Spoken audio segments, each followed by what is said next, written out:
नमस्कार, मी हर्षदा परब। मुंबईमध्ये, महाराष्ट्रामध्ये आणि महत्त्वाचं म्हणजे देशामध्ये कोरोना पुन्हा परतलाय अशी चर्चा सुरू झाली आहे। तशा बातम्या येऊ लागल्यात।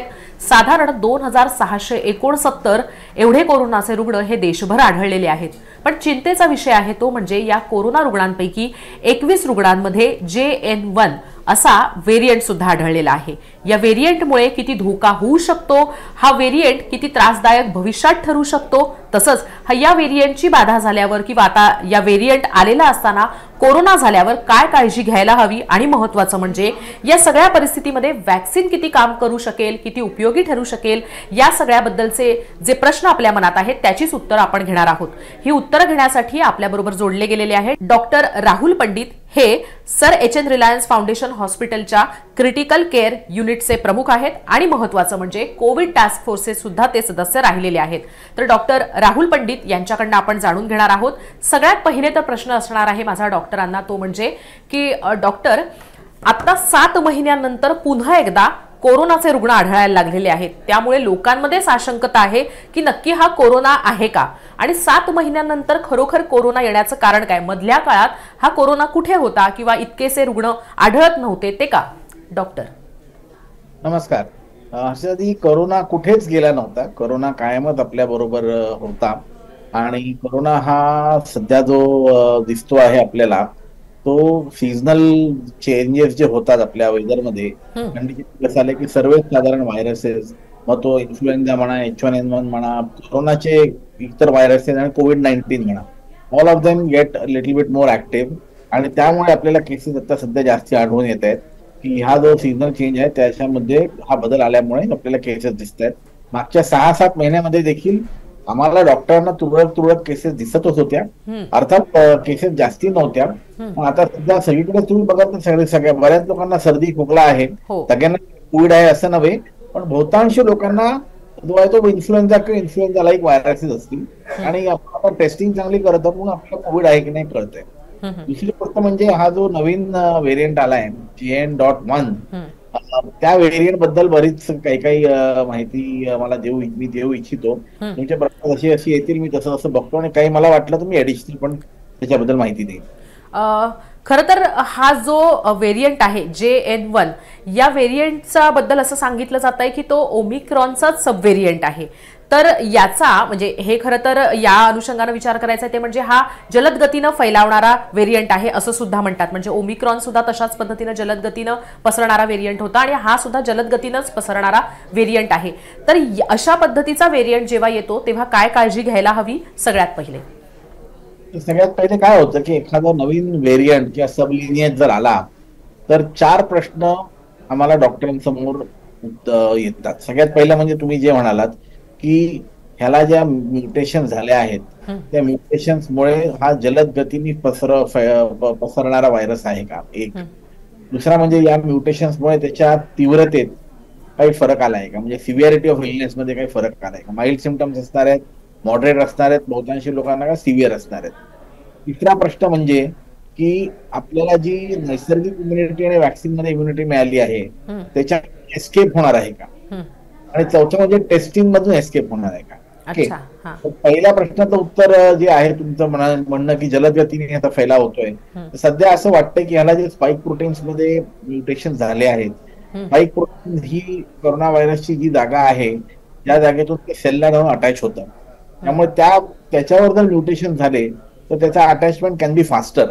आणि आताच्या JN.1 बद्दल असं म्हटलं जातं की त्याच्यावर स्पाइक प्रोटीनचे बरेच म्युटेशन असल्यामुळे may be it is more ट्रान्समिसिबल, जलद गतीने फैलाव होऊ शकतो।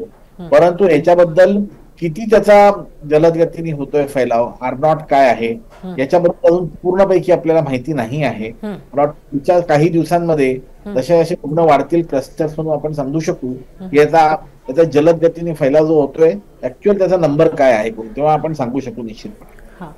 सर, मगाशी तुम्ही सुद्धा उल्लेख केला होता ते म्हणजे की इन्फ्लुएन्झाचे रुग्ण जे आहेत ते सुद्धा या काळामध्ये आढळत आहेत किंवा थंडीच्या काळामध्ये फ्लूचे, इन्फ्लुएन्झाचे रुग्ण आढळत असतात।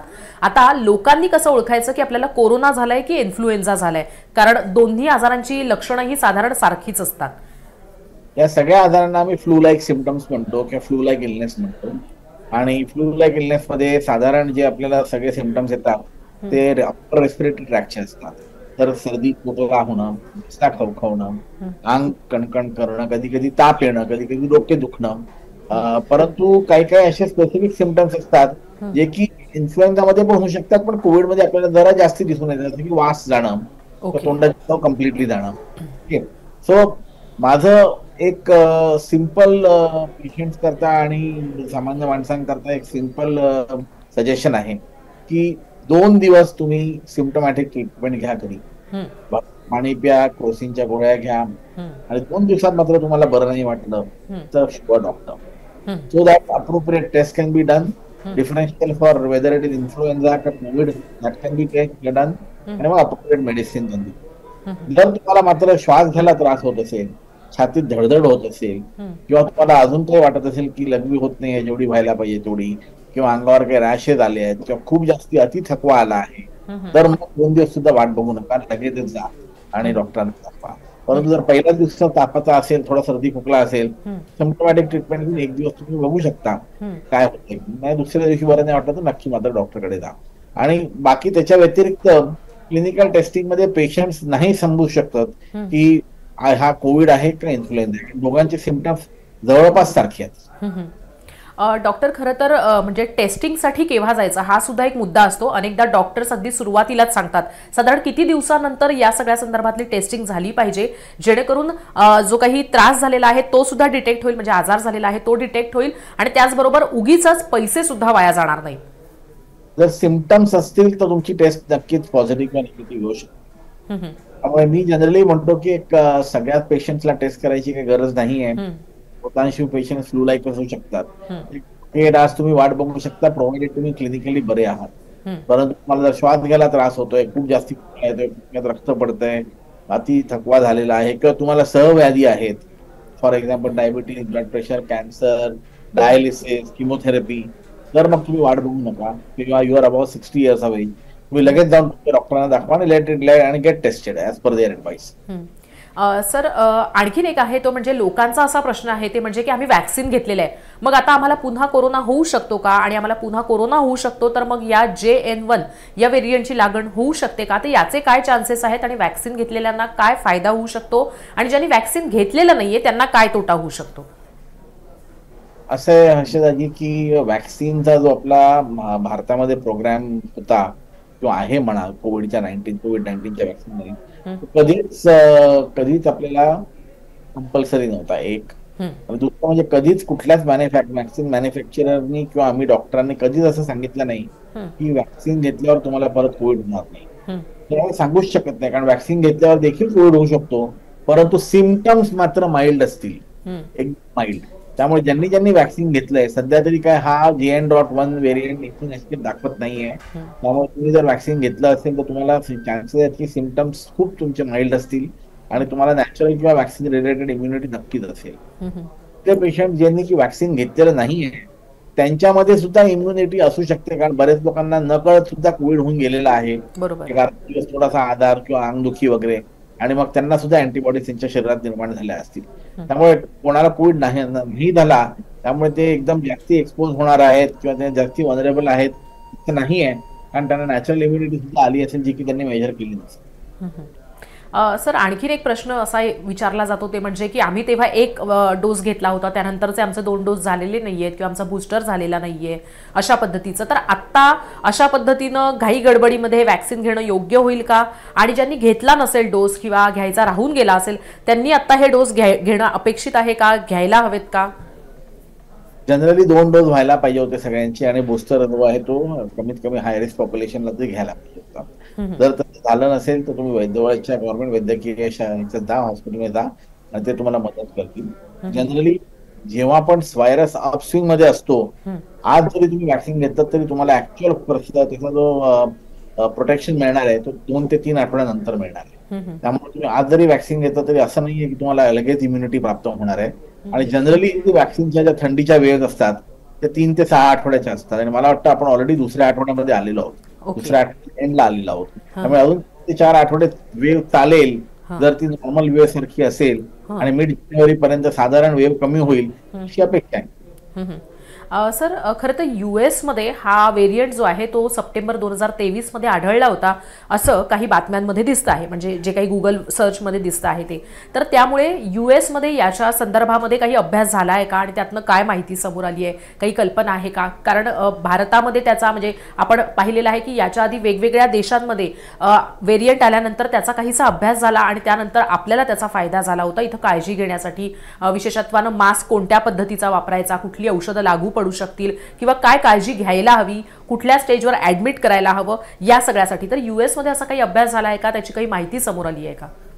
US मध्ये असं काहीही वेगळं झालेलं नाहीये जे की JN.1च्या बद्दल काही वेगळं सांगेल करून. आणि असे कुठलेच नवीन औषधं निघालेले नाही आहेत किंवा कुठल्याच डायग्नोस्टिक टेस्ट निघाले नाही आहेत. अजून देखील बहुतांश लोकांना सिम्प्टोमॅटिक होम आयसोलेशन मध्ये बरे होत आहेत. त्यांना हॉस्पिटलायझेशन लागते, त्यांना डॉक्टर्स निर्णय घेतील की जर हायपॉक्सिक असतील, ऑक्सिजन कमी असेल तर छोटेसे स्टिरॉइड देतील, आणि जर विंडो पिरियड मध्ये असतील पहिले 3 ते 4 दिवसाच्या एखाद्या रेमडेसिवीर पण इंजेक्शन देऊ शकतात जर सिव्हिअरिटी ऑफ इलनेस जास्ती असेल. अदरवाइज माइल्ड इलनेसला कुठली गोष्ट काही करायची गरज नाहीये. जस्ट सिम्प्टोमॅटिक केअर आणि दे विल गेट बेटर. आणि तिसरी गोष्ट तुम्हाला विचारली की ह्याच्याबद्दल आपल्याला कितपत फायदा होईल, तर ऍक्च्युली जगामध्ये बरेच हे जे JN.1 व्हेरियंट आहे बऱ्याच देशामध्ये दिसून आला होता. त्यामुळे ऑगस्ट पासून आपल्याला माहिती की असं एक व्हेरियंट आहे करून, आणि त्याबद्दल काही स्पेसिफिक ऍडवायझरी किंवा स्पेसिफिक कम्युनिकेशन कुठलेच नाहीये, ना तर US चं, ना तर युरोपचं, ना तर इंडियाचं, ना तर ऑस्ट्रेलियाचं. डॉक्टर, सगळ्यांना असा प्रश्न आहे, एक कोरोनाचं नाव आलं, नवीन व्हेरियंट आला की आता लॉकडाऊन होणार का, किंवा लॉकडाऊन करण्याची वेळ येणार का, किंवा मग पुन्हा एकदा वर्क फ्रॉम होमची वेळ आपल्यावर येणार का, असे सगळे प्रश्न असतात. तर या व्हेरियंटच्या म्हणजे हा व्हेरियंट आल्यानंतर अशी परिस्थिती उद्भवू शकते का, आणि जर उद्भवू शकणार नसेल तर का, म्हणजे का नको करायला लॉकडाऊन, किंवा कशा पद्धतीनं घरच्या घरी किंवा मग ऑफिसातही प्रिकॉशन घेतल्यामुळे या व्हेरियंट पासून वाचता येईल किंवा एकंदरीतच कोरोना होण्यापासून वाचता येईल, कसं म्हणजे काय नेमकं होऊ शकतं या व्हेरियंटच्या काळात? लॉकडाऊन पासून आता आपण जवळपास 3 वर्ष आले, आणि मला वाटतं की सगळ्यांना सगळे प्रिकॉशन्स माहिती आहेत. परत तेच प्रिकॉशन्स सांगणं काही वेगळं इम्प्रुव्हमेंट होत नसतं. आणि नक्कीच असे पॉलिटिकल डिसिजन्स वगैरे हे जे आहेत लॉकडाऊनचे वगैरे, त्याच्याबद्दल ऍज अ सायंटिस्ट मी काय कमेंट करू शकत नाही. बरोबर. थोडं सांगू शकतो की या सगळ्या गोष्टींची गरज त्यावेळेस होती, तेव्हा केली होती. त्याच्यानंतर आपण बऱ्याचशा वेव्स बघितल्या, आपण लॉकडाऊन काही केलं नाही, त्याच्यात पण काम करत राहिलो आणि आता सुद्धा काम करत राहू. नॉर्मल सिंपल कोविड प्रोटोकॉल जो आपला होता, कोविड प्रोटोकॉल मध्ये 3 गोष्टी इम्पॉर्टंट होत्या: mask up, your maintaining social distancing आणि हँड वॉशिंग. ते अजूनही तुम्ही ठेवा. जर एखादा सिम्प्टोमॅटिक पेशंट असेल तुमच्या आजूबाजूला, या 3 गोष्टी ठेवा आणि त्याला होम आयसोलेशन मध्ये ठेवा. टेस्टिंग करा आणि make sure that they are isolated at home. आणि 99% of the patients will be able to tell की मला बरं नाही वाटत आहे, मला जरा मी घरी जातो. मग त्यावेळेस त्या घरच्यांना सुद्धा थोडासा आपण सतर्क करू शकतो की मास्क घालून ठेवा यांना आणि त्यांचं टेस्टिंग करून घ्या, so that isolation precaution can be taken care of. एक शेवटचा प्रश्न आहे डॉक्टर, ते म्हणजे मास्कचा जर आपण विचार केला तर कुठल्या पद्धतीचा, असा विशिष्ट पद्धतीचा मास्क या व्हेरियंटसाठी वापरणं आवश्यक आहे का, की आपला रुटीन मास्क वापरू शकतो, अगदी कापडाचा सुद्धा मास्क वापरू शकतो? अगदी कापडाचा सुद्धा 3 प्लाय मास्क वापरू शकता, सर्जिकल 3 प्लाय मास्क वापरू शकता. N95 मास्क हा फक्त वैद्यकीय अधिकारी, नर्सिंग अधिकारी आणि जे आपले हेल्थ कीपिंग स्टाफ असतात हॉस्पिटलमध्ये त्यांच्याकरता राहू द्या.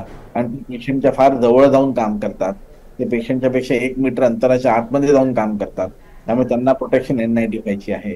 बाकी इतर पब्लिकने आता सध्या सर्जिकल मास्क घातला तर उत्तम, नाही तर ऍटलीस्ट 3 प्लायचा कॉटनचा मास्क घालावा, रोजच्या रोज कॉटनचा मास्क धुवावा आणि नवीन मास्क आपल्यावर ठेवावा. सर, खरं तर धन्यवाद तुम्ही दिलेल्या माहितीसाठी. पण जाता जाता म्हणजे घाबरू नये म्हणून लोकांना आपण तुमच्यातर्फे काय आवाहन करू शकतो? डेफिनेटली आपल्याला पॅनिक व्हायचं नाहीये, घाबरायचं नाहीये. कुठलंच अशी परिस्थिती आलेली नाहीये की आपल्याला कुठली पण टोकाची भूमिका घ्यायची गरज आहे करून. हे सर्ज नॉर्मल विंटर सर्ज दिसतोय. थोड्या दिवसात हा सर्ज पीक होईल आणि मग तो कमी व्हायला लागेल. आणि आपण आपलं नॉर्मल काम जर चालू ठेवलं, व्यवस्थित जर आपण कोविड प्रोटोकॉल पाळला, तर ह्या व्हायरसने आपल्याला त्रास होण्याची शक्यता कमी आहे. आणि दुर्दैवाने जर एखाद्याला इन्फेक्शन लागण झालं तरी ते माइल्ड असणारे होम आयसोलेशन बरे होणार. धन्यवाद डॉक्टर तुम्ही दिलेल्या माहितीसाठी. तर नवीन एक व्हेरियंट आला आहे म्हणून घाबरून जाण्याचं कारण नाही, कोरोना काळामध्ये जी काळजी तुम्ही घेत होतात ती घेऊनच तुम्हाला कोरोनापासून दूर राहता येईल। तसंच जर का सर्दी, ताप, खोकला अशी लक्षणं दिसायला लागली तर डॉक्टरचा सल्ला घ्या। 2 दिवसांमध्ये जर का तुम्हाला बरं वाटत नसेल तर मग कोरोना किंवा फ्लू साठीची जी काही टेस्टिंग्स आहेत ते करून घ्या असं डॉक्टरांनी सुचवलेलं आहे। दरम्यान कोरोनामुळे लॉकडाऊन होण्याचे चान्सेस आहेत की नाही हे पॉलिटिकल विलवर अवलंबून आहे हे सुद्धा डॉक्टरांनी सांगितलेलं आहे। मात्र हो, या आजारामध्ये किंवा हा जो व्हेरियंट आहे त्याची बाधा झाल्यानंतर बरं होता येतं आणि महत्त्वाचं म्हणजे घरच्या घरी सुद्धा बरं होता येतं असा विश्वास अनेक डॉक्टर व्यक्त करत आहेत। मुंबई तकवर कोरोनाशी रिलेटेड हे जे काही महत्त्वाचे अपडेट्स आहेत, विशेषत्वानं JN1 या व्हेरियंटशी रिलेटेड जे काही महत्त्वाचे अपडेट्स आहेत ते तुम्हाला पाहता येणार आहेत आणि महत्त्वाचं म्हणजे मुंबईतक.in या वेबसाईटवर वाचता सुद्धा येणार आहेत। तेव्हा मुंबईतक.in हे वेबसाईट लॉग ऑन करायला विसरू नका। मुंबईतकच्या YouTubeला जर तुम्ही सबस्क्राईब केलं नसेल तर ते अवश्य सबस्क्राईब करा। हा व्हिडिओ पाहिला त्याच्यासाठी धन्यवाद।